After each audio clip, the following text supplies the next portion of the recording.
Michela Rossi è la vincitrice del concorso social lanciato da Ippogruppo per la categoria Amazzoni. Beh, Michela, spesso ti abbiamo visto a Bologna ricevere dei riconoscimenti, arriva questo ennesimo riconoscimento, complimenti intanto perché appunto sei stata la più votata, quindi lascio a te un commento e poi soprattutto anche tutta la passione che metti sul lavoro è arrivata.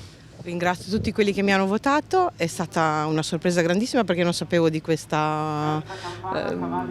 votazioni, ecco. Quindi mi è arrivata la mail l'altro giorno di Savina e con molta sorpresa ho letto che avevo vinto questo sondaggio, tra virgolette. Sì, la nostra vita, tanto più o meno l'hai capita, è fatta di tanti sacrifici.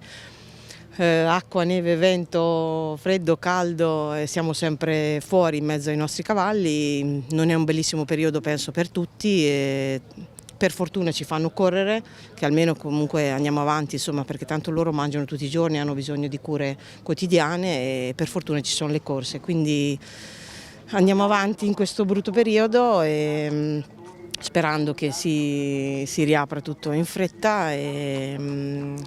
Queste premiazioni sono belle perché comunque ci danno un po' di sollievo, insomma, in mezzo a questo brutto periodo.